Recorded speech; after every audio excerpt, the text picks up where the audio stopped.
प्यारे बाबा अव्यक्त फिर भी साकार आते नजर, साकार आते हैं मधुबन की राहों में, बच्चों की निगाहों में।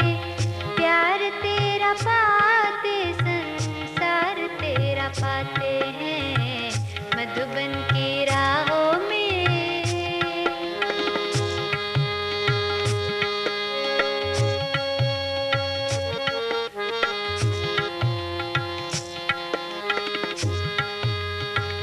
कमरे में बैठे बैठे हर दिल की सुनते हो, बाबा है साथ कहकर हल्का कर देते हो।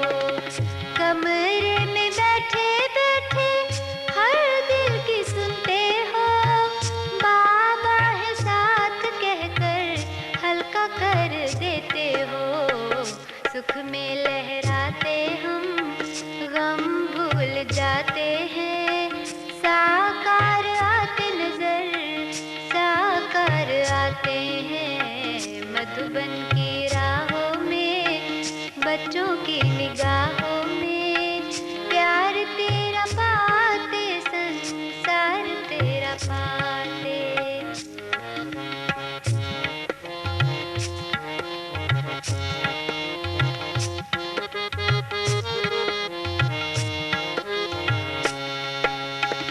शांति संग सारे जग को है शांति देता, शिव पे कुर्बान हो कैसे कानों में जैसे कहता।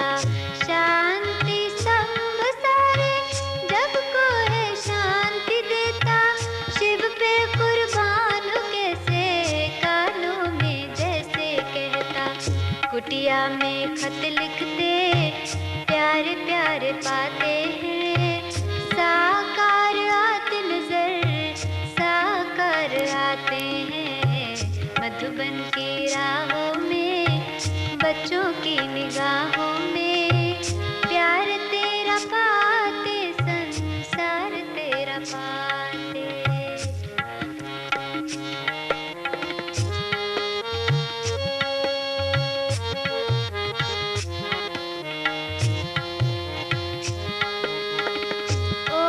शांति भवन में मिलने अब भी आते हो, व्यक्त से अव्यक्त बनना हमको सिखलाते हो।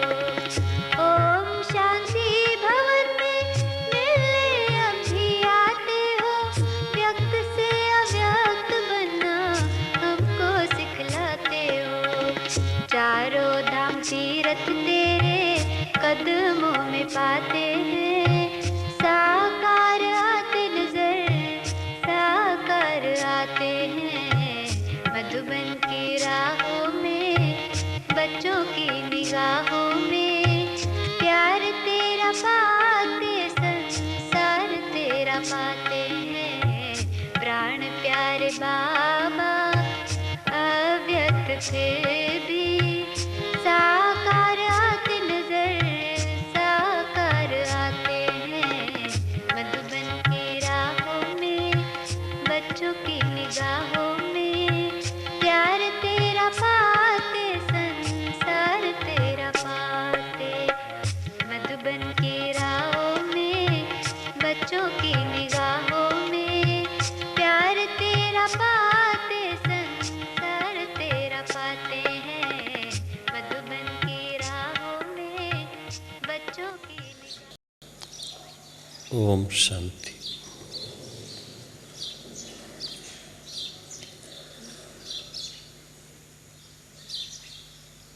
आज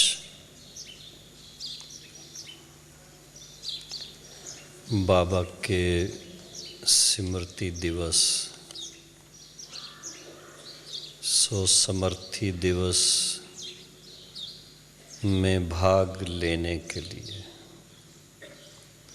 बाबा से सन्मुख मिलने के लिए आप सब भाई बहनें सभी अति सौभाग्यशाली पद्मा पदम भाग्यशाली भाई बहने, ऐसे शुभ दिन पर मधुबन पधारे हैं। आप सबका हार्दिक स्वागत है, अभिनंदन है और आपके सौभाग्य की आपको मुबारक। जैसा दिन है उस अनुसार वंदना बहन ने कल ही मुझे अपना विचार दिया था कि मैं क्लास में सब भाई बहनों के साथ क्या रूहान करूं। एक होता है कोई टॉपिक पर क्लास कराना, लेकिन आज तो क्लास नहीं है, अपने ईश्वरी परिवार में अपने बाप दादा की बातें, लौकिक रीत में भी बुजुर्गों की बातें सुना के बच्चों को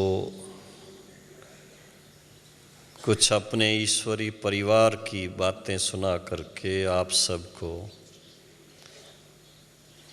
परिचित कराना कहूँगा।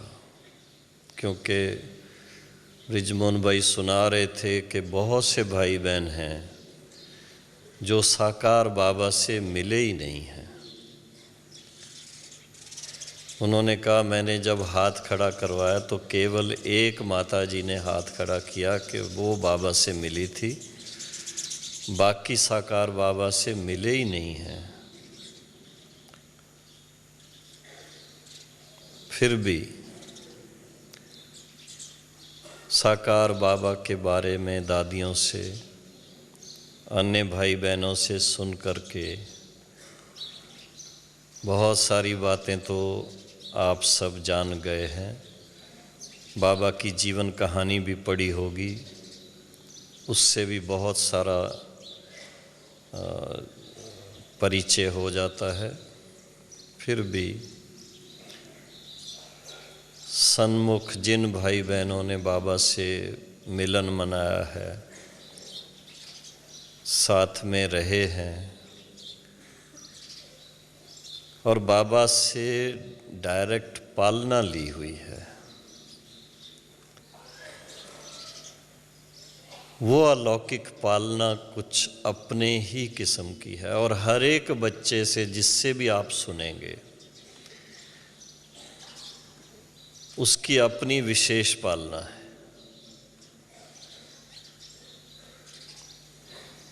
अगर आप आद की कहानी सुनेंगे गुलजार दादी से, मनोहर दादी से, बड़ी दादी जी से, तो वो अपने किस्म की है। हम 1959 में बाबा से पहली बार मिले थे। जुलाई का महीना था। उन दिनों में मधुबन में कोई ज़्यादा लोग नहीं थे, थोड़े ही थे। ऐसा ही मानो कि 10 लोग होंगे जो मधुबन संभालने के लिए थे और 6 भाई बहन बाहर से आए थे। उस समय जो बहनें मुरली लिखती थीं, उन्होंने मुरली का फुटनोट लिख के भेजा सभी को कि मधुबन में इस समय ब्राह्मणों की रिमझिम है। बारिश के भी दिन थे थोड़े से।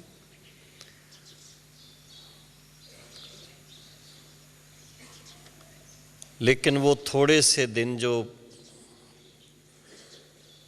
हम आए तो 1 सप्ताह के लिए थे, लेकिन जो उस समय अनुभव हुआ, बाबा को पहली बार मिले,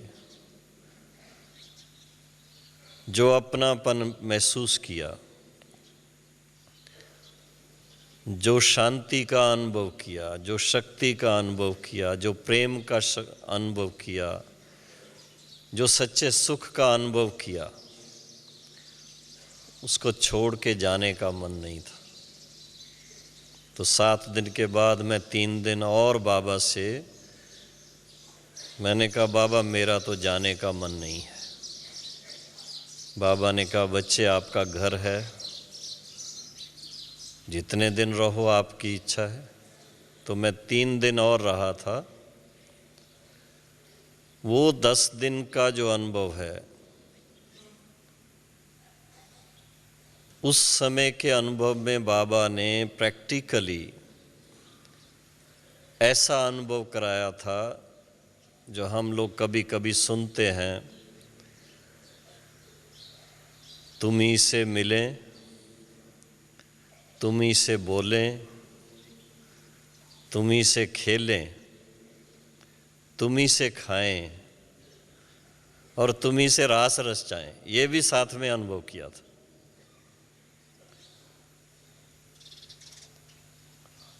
बाबा के सामने हम छोटे बच्चे, वैसे भी उम्र कोई ज़्यादा नहीं थी, 20 साल की थी, लेकिन जिस तरह से बाबा ने हमें उस समय पालना दी, केवल आध्यात्मिक ज्ञान की पालना नहीं, लेकिन प्रैक्टिकल में जैसे ईश्वरी परिवार में नए बच्चे जन्मते हैं और उनका कितना ध्यान रखा जाता है, हर बात का बाबा ने कैसे ध्यान रखा। हालांकि उन दिनों में रहन सहन जो था वो बहुत ही सिंपल था।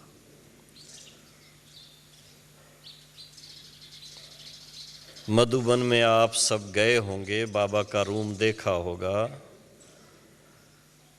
बाबा के रूम के दूसरी साइड 1-2 कमरे छोड़ करके फिर भाइयों के रहने का था। इतना साथ में रहते। बाबा और मम्मा दोनों ही उस समय मधुबन में थे। आते जाते उस हॉल में से, जिसमें भाई रहते थे, उस हॉल में से आना जाना होता था। हम लोगों को जैसे बचपन से आदत कि बड़े आएं तो हम उनके सामने उठ के खड़े हो जाएं, तो बाबा और मम्मा कहते थे बच्चे आप तो अपने घर में आए हो, बाबा मम्मा को तो कई बार आना जाना पड़ता है, क्यों बार बार उठते हो, आप बैठे रहो।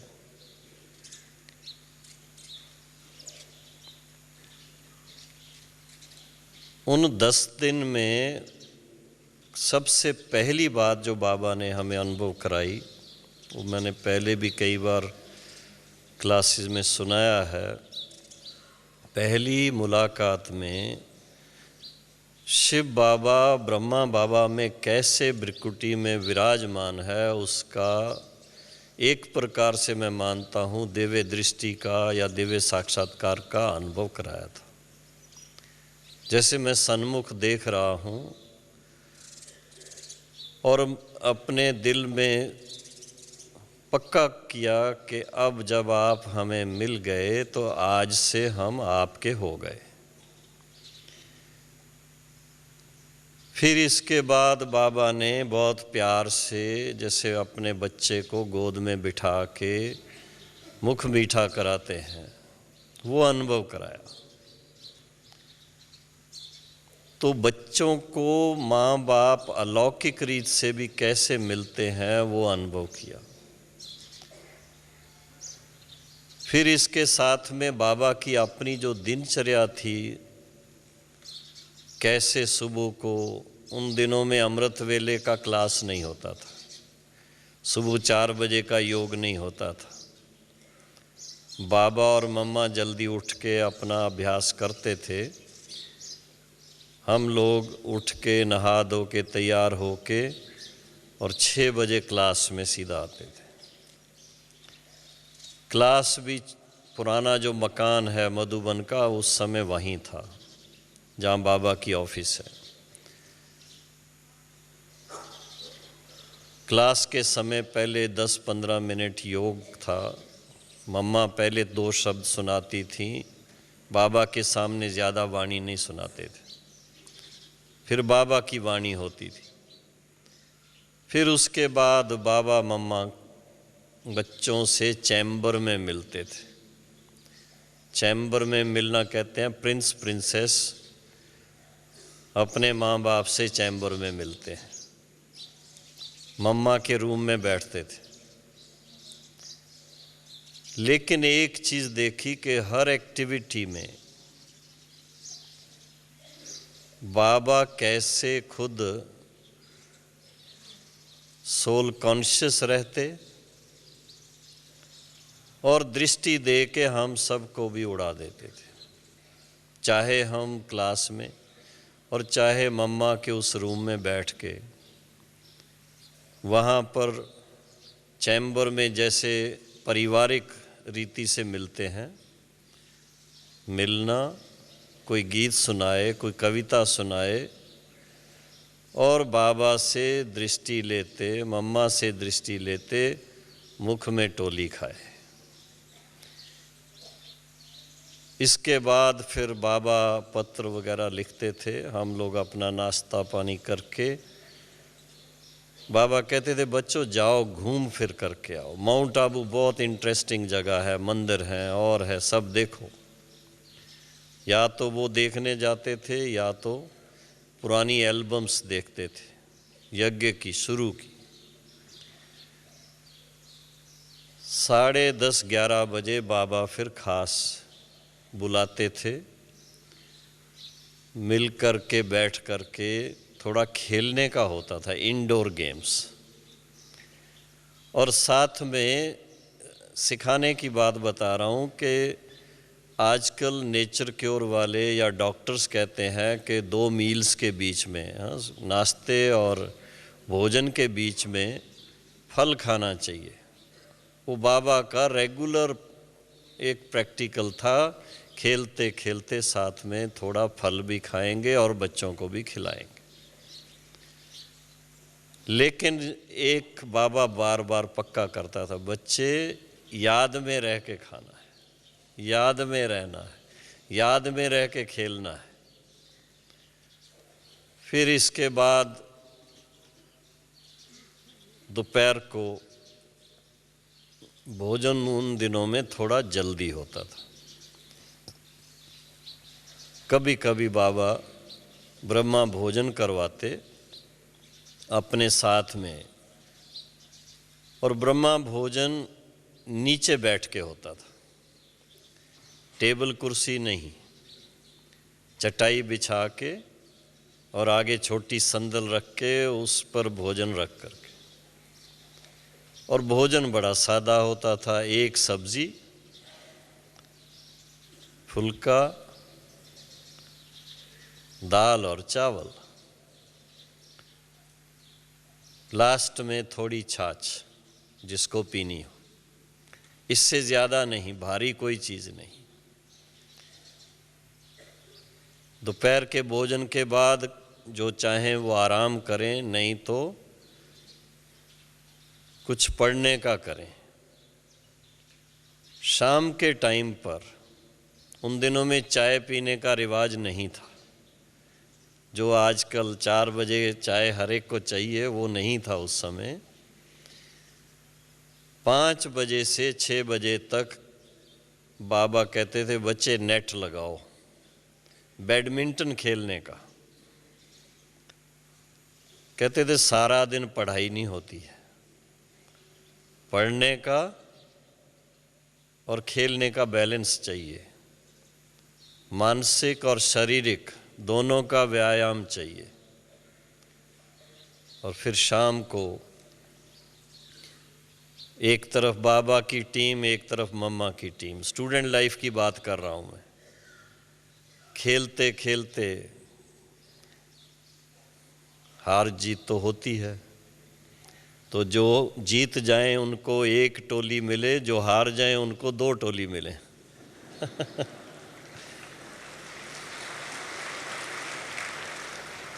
किस लिए कि जो हार गए वो उनमें और ताकत भरे तो वो जीतें।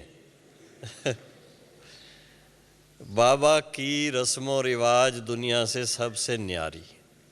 दुनिया में क्या करते हैं, जो जीत गया उसको बड़ा कप देंगे, जो हार गया उसको छोटा देंगे।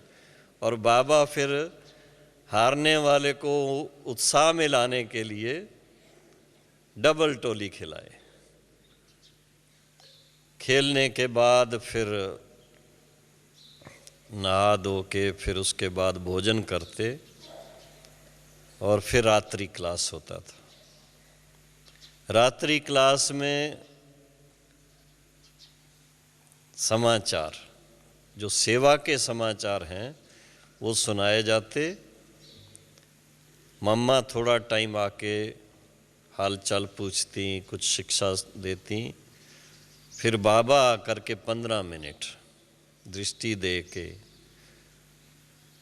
2 शब्द सुना के 10 के अंदर सब अपने अपने आराम करने चले जाते। किसी किसी दिन शाम के टाइम बाबा पिकनिक रखते थे, क्योंकि इसमें मुझे टॉपिक दी हुई है कि बाबा के भोजन की विधि। तो बाबा का भोजन बैलेंस्ड होता था, बहुत भारी नहीं, बहुत तला हुआ भी नहीं, बहुत एकदम फीका भी नहीं, तो बहुत मीठा भी नहीं, हर चीज़ का बैलेंस। और फिर उस भोजन में जो रात्रि भोजन होता था, उन दिनों में तो दाल और रोटी बस। रात को सोने समय दूध 1 गिलास। लेकिन जो कुछ भी करें, बाबा का एम्फेसिस उसमें यही रहता था कि बच्चे याद में रह करके करो। कारण क्या? बाबा खुद जैसे अनुभव करते थे, तो बाबा को ये रहता था कि बच्चे मेरे समान बन जाएं। हर एक्टिविटी में, हर कार्य में इनका बुद्धि योग शिव बाबा से लगा रहे। अब इसमें बहुत राज। हमारी भोली दादी जो भोजन बनाती ऊपर, उनके पास हम लोगों को भेजते थे। बाबा कहते थे जाओ जाके मदद करो भोली दादी को, ताकि हमें सीखने को मिले कि याद में रह के भोजन बनाने का तरीका क्या है। कितना प्यार से वो बनाते। फिर उस भोजन को सीधा ही नहीं कि भोजन बन गया और खा लिया, नहीं, भोजन बने, फिर बाबा को भोग लगे, फिर वो भोजन वापस जो भोग लगा वो भोजन के अंदर मिक्स करें, फिर सबको वो भोजन मिले। हालांकि ये ज्ञान मार्ग है, पर ज्ञान मार्ग में भावना सहत है, बिना भावना के नहीं। और बाबा मम्मा तो कहते थे कि जिस भगवान ने भोजन हमें दिया है उसको नहीं अगर खिलाएंगे तो क्या कहलाएंगे? चोर कहलाएंगे। तो खिलाने वाले को पहले खिलाना है, उसके बाद हमें खाना है। इस तरह से प्रैक्टिकल बाबा भोजन बनाने का तरीका भी याद में रह के कैसे बनाना, फिर भोग लगा के भोजन करना, भोजन करने समय भी याद में रहना। जब इस तरह से बाबा हमें सिखाते रहे, तब जाकर के समझ में आता था जो बाबा कहते हैं कि 24 घंटे में 8 घंटे आराम के लिए हैं, 8 घंटे जो कारोबार के लिए हैं, बाकी 8 घंटे जो हैं वो याद के लिए हैं। क्योंकि पुराना 63 जन्म का हिसाब किताब बहुत है, उसको भस्म करने के लिए बहुत बहुत गहराई से याद की ज़रूरत है। तो चलते हुए फिरते हुए आप देखेंगे बाबा की जो हिस्ट्री के फ़ोटो लगे हुए हैं, कभी वो देखना, मधुबन जाते हो तो वहाँ हिस्ट्री हॉल में लगे हुए हैं। बाकी सब की नज़र कैमरे पे होगी, सामने देखते। और बाबा उस समय भी देखेंगे शिव बाबा की याद में बिल्कुल।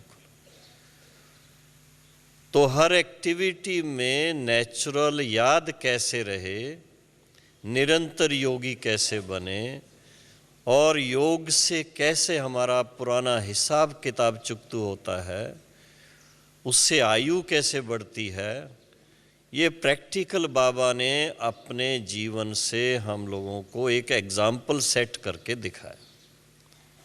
तो जब हम ब्रह्मा बाबा का ये स्मृति दिवस मना रहे हैं, तो स्मृति दिवस भक्ति भाव से मनाने की बात सिर्फ नहीं है, उस भावना से भी मनाना है, लेकिन साथ साथ जो बाबा ने अपने जीवन में जिन धारणाओं को अपना करके और योग से आयु कैसे बढ़ती है, बाबा सुनाते थे, उनकी जो जन्म पत्री थी उसमें 60 वर्ष की आयु लिखी हुई थी, लेकिन योग से बाबा की प्रवेशता के बाद योग से कैसे आयु बढ़ती है, जो बाबा 93 ईयर्स 93 वर्ष तक उन्होंने, तो 33 वर्ष योग से आयु को बढ़ाया। और उस समय उन 33 वर्षों में आप सब जानते हैं, बाबा कहते थे 1 सेकंड भी वेस्ट नहीं जाना चाहिए, क्योंकि ये जो संगम युग का समय है, इसका एक सेकंड बहुत वैल्यूएबल है। हम लोग कोई समाचार सुनाने के लिए बैठते, कोई बात करने के लिए, तो जो बात हम 15 मिनट करना चाहते हैं, बाबा 1 मिनट सुन के बाबा कहते थे हाँ बच्चे समझ लिया, ताकि वो टाइम बचा के याद में लगा सके। नहीं तो कोई बात सुनाने के लिए कहानियाँ तो लंबी बनाते हैं, कई लंबी बात होती है, पर बाबा इशारे में समझ लेते थे। तो बाबा ने हम बच्चों को एक तरफ ज्ञान की क्या वैल्यू है, ये अलौकिक ज्ञान कैसे नया ज्ञान है, ये भले सब शास्त्रों का सार कहा जाता है, लेकिन जब तक स्वयं शिव बाबा आकर के ज्ञान नहीं देते, तब तक वो जो सत्य ज्ञान कहो, ईश्वरी ज्ञान कहो, अविनाशी ज्ञान कहो, वो प्राप्त नहीं होता है। शास्त्रों के अंदर काफ़ी बातें हैं ज्ञान की, लेकिन मिक्स हो रखी है, भक्ति और ज्ञान की मिक्सचर है उसमें। तो बाबा ज्ञान की एक्यूरेसी खुद विचार सागर मंथन भी करते, और शिव बाबा फिर जब आकर के कोई बात नई सुनाते तो उसके बारे में बाबा के दिल में इतनी एप्रिसिएशन होती थी। जो बाबा हम बच्चों को कहते हैं कि जो ज्ञान आपको मिलता है, एक एक ज्ञान रतन जो है, इसकी लाखों करोड़ों वैल्यू है। वो बाबा प्रैक्टिकल हम लोगों को अपनी एप्रिसिएशन हमारे सामने कैसे रखते थे। मुरली जैसे सुना के आए और उसमें जो नई नई बात शिव बाबा ने सुनाई हो, फट से सर्विसेबल जो बच्चे, जैसे दादी जी उस समय पटना में थे, दीदी मनमोहिनी दिल्ली में थी, अन्य भाई बहनें अपने अपने स्थान पर, जैसे गंगे दादी हैं वो कानपुर में थी, मनोहर दादी करनाल में थी, चंद्रमणि दादी अमृतसर में थी, गुलजार दादी लखनऊ में थी, पुष्प शांता दादी और ब्रिज इंदिरा दादी बॉम्बे में थी, हृदय पुष्पा दादी बेंगलोर में थी। तो जो जो जहाँ बड़ी दादियाँ थीं, जिनको ज्ञान के रत्नों की गहराई से जानकारी और उसकी वैल्यू थी, बाबा रोज़ उनको मुरली के बाद अपने हाथ से लाल पेंसिल लेकर के चिट्ठी लिखते थे, और उस चिट्ठी में ये ज्ञान की बातें लिखनी। देखो आज बाबा ने क्या अमूल्य रत्न दिए हैं, और उसमें फिर एक एक बात जो नई नई मुरली के अंदर आई उस दिन, वो फट से लिख करके सबको भेजते थे। और देखा हमने दादियों को भी उस समय उस पत्र का कितना इंतज़ार होता था। पोस्ट आती थी तो देखते थे बाबा का पत्र आया, फट से खोल करके वो पत्र एक दो को सुना करके, मुरली की नई पॉइंट सुना करके इतने गदगद होते थे, इतनी उसकी एप्रिसिएशन थी, जिससे लगता था कि सचमुच जो बाबा कहते हैं कि हीरे की वैल्यू जो है वो जौहरी को होती है, कल भी मुरली में था। तो ये प्रैक्टिकल देखने में आया कि जिन बाबा के बच्चों ने आदि से वो पालना ली हुई, उनको उन ज्ञान रत्नों की इतनी वैल्यू थी।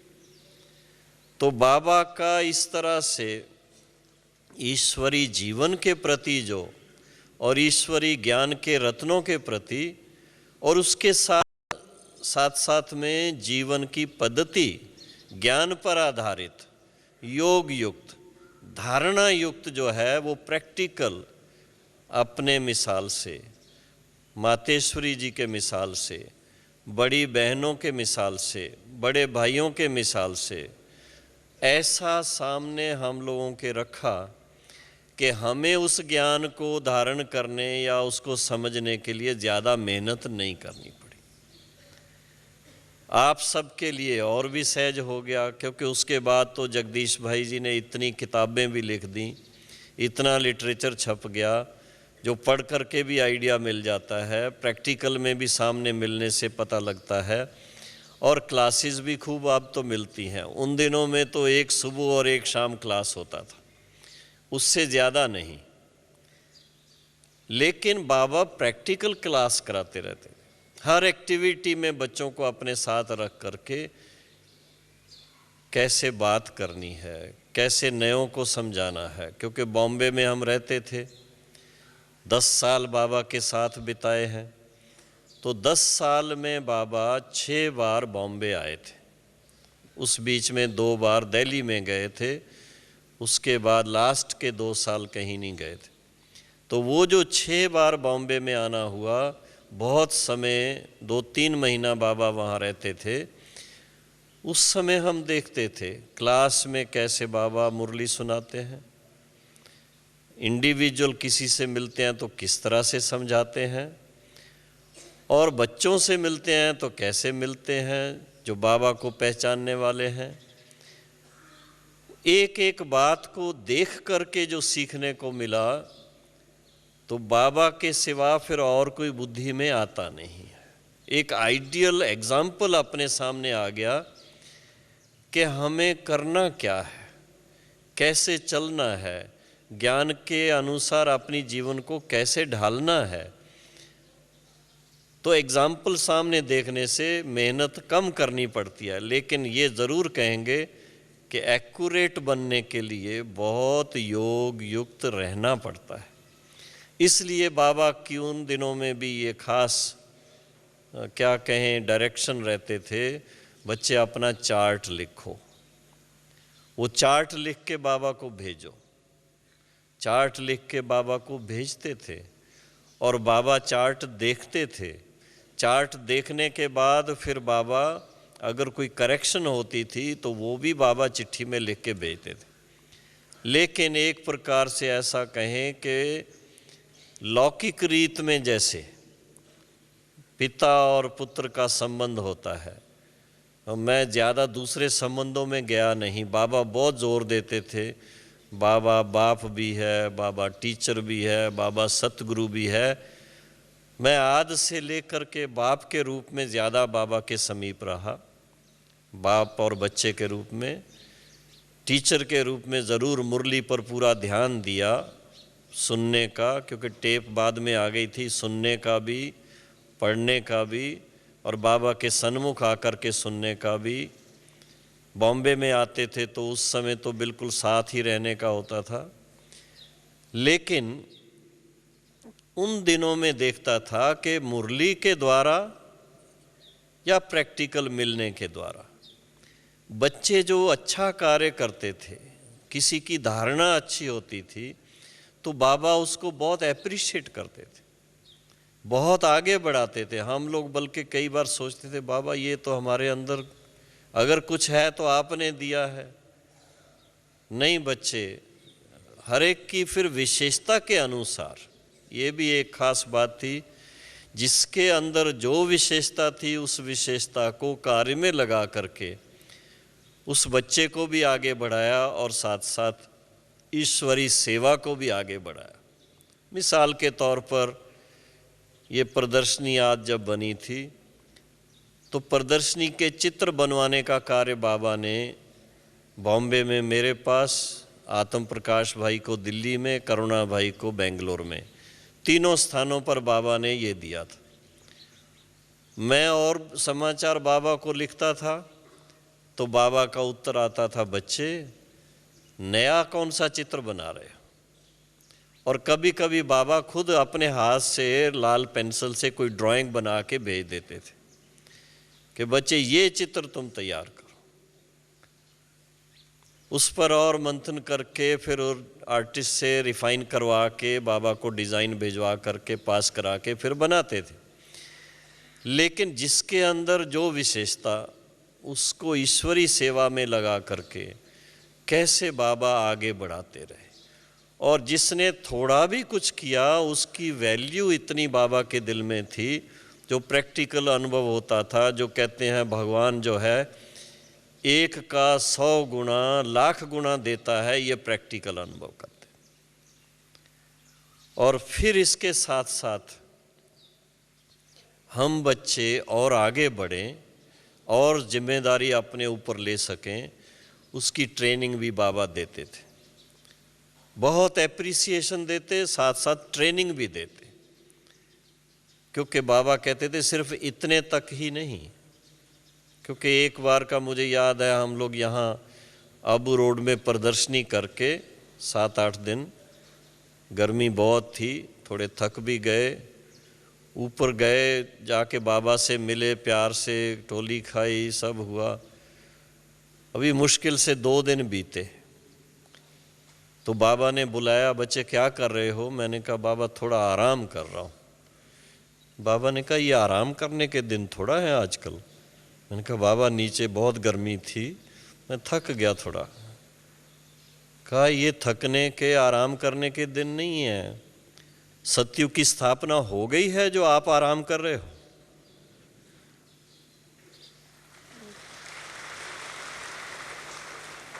उस दिन से बुद्धि में क्लियर हो गया कि सत्युग की स्थापना जब तक नहीं हुई है तब तक हमें आराम नहीं करना है।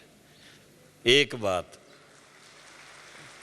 और इसके साथ में हमने अपने, क्या कहो, अपने इंटरेस्ट से जोड़ ली कि जब तक सत्युग की स्थापना पूरी नहीं हुई है बाबा हमें तंदुरुस्ती देता ही रहेगा। तो ये प्रैक्टिकल ऐसी बहुत सारी बातें साकार बाबा की।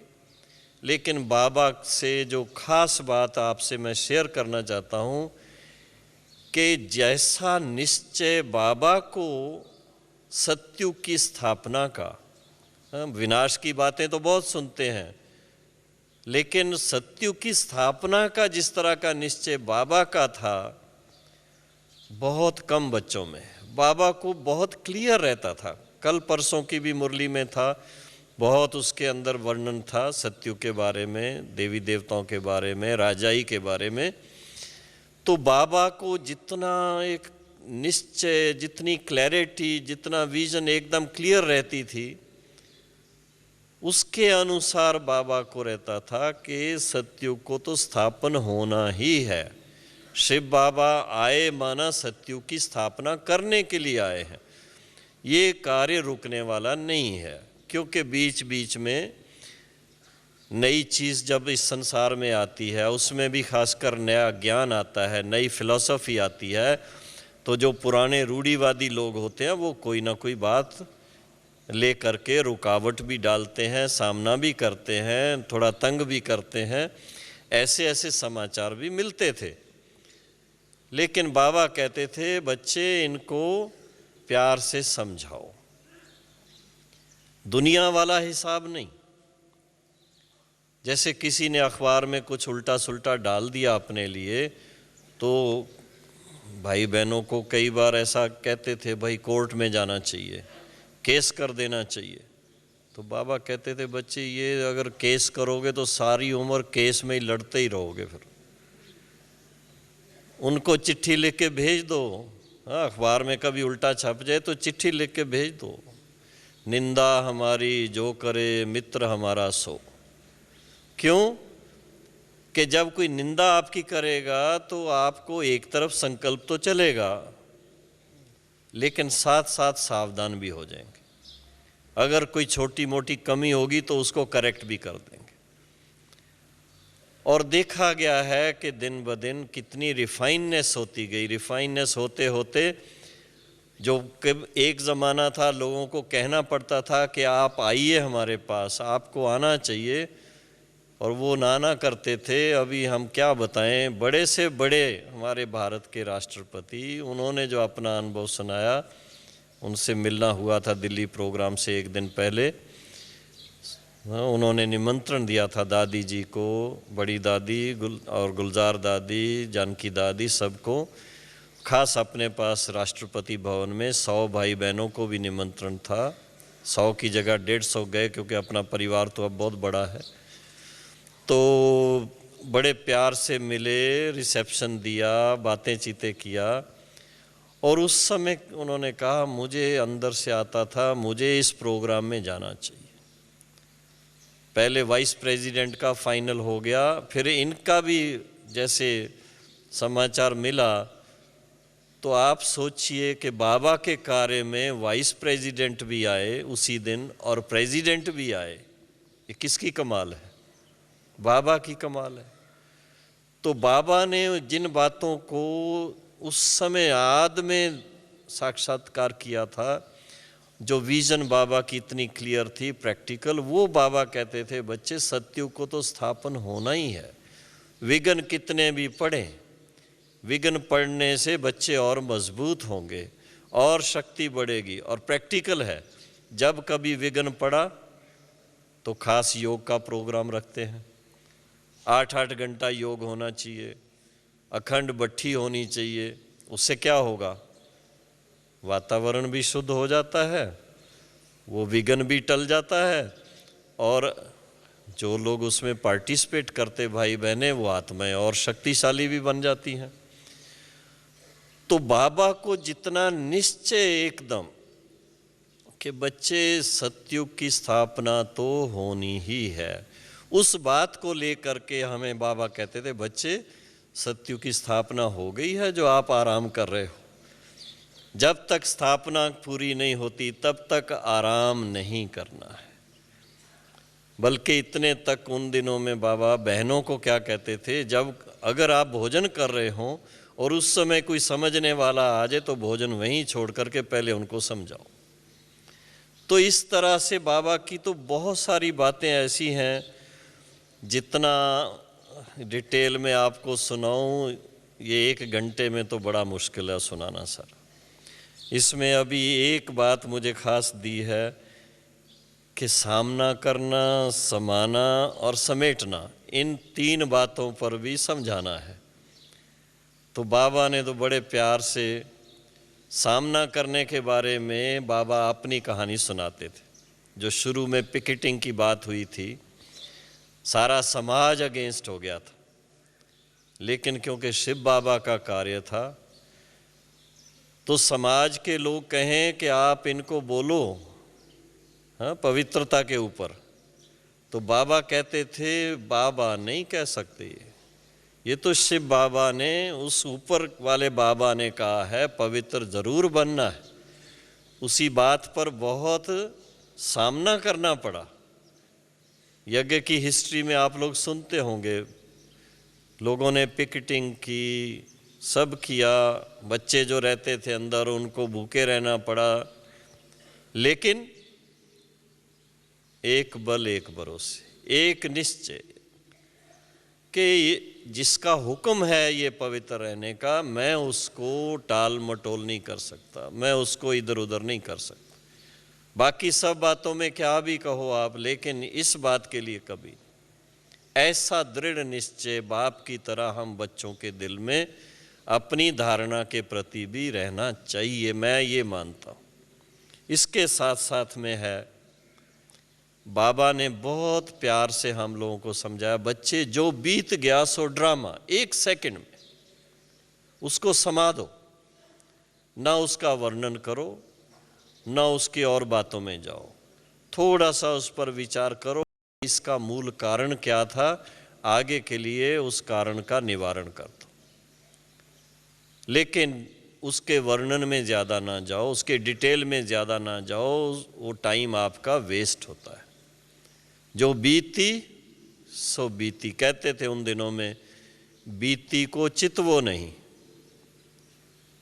और आगे के लिए चिंता ना करो। क्यों चिंता ना करो? क्योंकि निश्चिंत करने वाला बाप श्रीमत दे रहा है। उस श्रीमत पर चलते रहो तो सदा निश्चिंत रहेंगे। और फिर साथ साथ बाबा पक्का जरूर करते रहे हैं और आज भी करते हैं, कर रहे हैं। बार बार क्या मैसेज मिलता है, दूसरों को भी क्या सुनाते हैं? विश्व परिवर्तन होने वाला है, समय नज़दीक आ रहा है, तैयारियां पूरी हो रही हैं, हर तरह से तैयारियां हो रही हैं। इसलिए अपने अंदर समेटने की शक्ति चाहिए। समेटना अर्थात दे सैत दे के सर्व संबंधों से बुद्धि योग निकल जाए, इसके लिए बड़ी मेहनत करनी पड़ती है। सहज नहीं है, कहना बड़ा सहज है, प्रैक्टिकल में उसको लाना है, उसके लिए बड़ा वैराग चाहिए, बहुत वैराग चाहिए। और वो वैराग था बाबा का। मैं जो प्रैक्टिकल देखा पहली बार जब बाबा को मिला, सिंपल ड्रेस, कोई निशानियां नहीं तिलक की फलाने की, कुछ नहीं। अपने रूम में कोई चित्र भी नहीं बाबा रखते थे, और रहन सहन इतना सिंपल। नहीं तो कोई भी स्थान का कोई हेड होता है, कितना उसका वो बोलबाला होता है, लेकिन बाबा का एक बहुत मेरे को बहुत प्यारी बात वो लगती है कि बच्चे हम राजयोगी हैं। योग राज प्राप्त करने के लिए, अभी राजा नहीं है। इस समय हम फकीर भी नहीं है, ये भी बाबा साथ में कहते थे। हम मांगते नहीं हैं, मांगने से मरना भला। तो कैसी जीवन में चलें? बाबा कहते थे ना बहुत ऊंचा ना बहुत नीचा, बीच में चलो, सिंपल। ऐसी धारणा जिसने बना ली, वो किसी समय भी किसी सर्कमस्टांसेस में भी अपने आप को एडजस्ट कर सकता। नहीं तो बहुत अगर ऊंचे ख्यालों में रहेंगे, हम तो ऐसे रहने, हमारा तो स्टाइल ये है, हमारा तो स्टैंडर्ड ये है, कभी ऐसा भी टाइम आता है वो स्टैंडर्ड नहीं मिलता है। ऐसे टाइम पर मुश्किल हो जाएगी। तो फकीर भी नहीं है। बाबा वैसे कहते दे सैत दे के सब संबंधों से, पुरानी दुनिया जाने वाली है, इससे पूरा वैराग चाहिए। मम्मत तो किसी चीज में नहीं चाहिए, लेकिन इसके साथ साथ ये भी सिखा दिया बीच में चलो। हाँ, कोई विशेष दिन आए तो अच्छी तरह से सब मिल करके भाई बहने ब्रह्मा भोजन करो, खाओ पियो, क्यों नहीं। लेकिन वैसे रोज की जीवन में जहां तक हो सके सिंपल। तो ऐसी धारणाएं बाबा की जो दी हुई हैं, चाहे समाज किस तरफ जाए, दुनिया किस तरफ जाए, लेकिन जो कहा जाता है अति इंद्रिय सुख पूछना हो तो किससे पूछो? बाबा के बच्चों से पूछो, ब्राह्मणों से पूछो। तो आज वो प्रैक्टिकल धारणा याद दिलाने का दिन है जो हम स्मृति दिवस मना रहे हैं।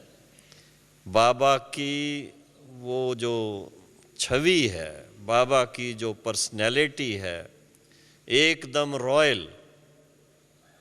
जो बाबा की कहानी में पढ़ते ना, राजाएं महाराजाएं भी सब कहते थे लखीराज वास्तव में तो ये ताज आपके सिर पे होना चाहिए। तो संस्कार जो आद के सतयुग के विश्व महाराजन विश्व महारानी के, वो आद से संस्कार चलते चलते लास्ट में राजा ही नहीं है, लेकिन संस्कार तो रॉयल हैं।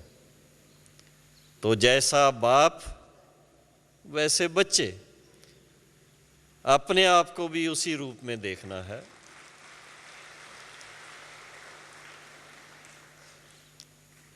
तो ऐसी ऐसी बातों को जब हम सामने रखते हैं, और साफ बाबा ने कहा, बच्चे अब तो अपनी राजा स्थापना हो रही है, उसके सीन देखने में आ रहे हैं, बहुत जल्दी फिर से डबल ताजधारी बनने वाले हैं।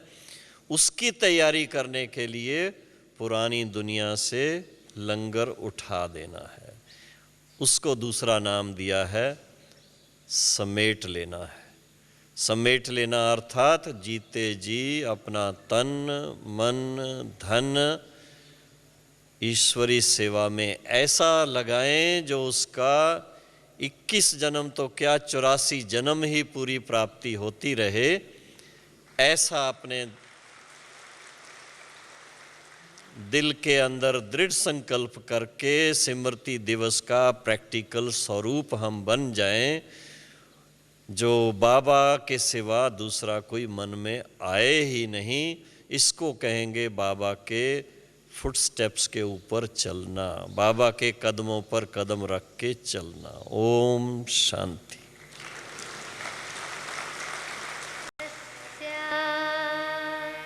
बाबा तुम सा बदले ये धरती आकाश, करके तपस्या बाबा तुम सा बदले ये धरती आकाश, बने फरिश्ता उड़ते आए बाबा अब तेरे ही पास, करके तपस्या बाबा तुम सा बदले ये धरती आकाश।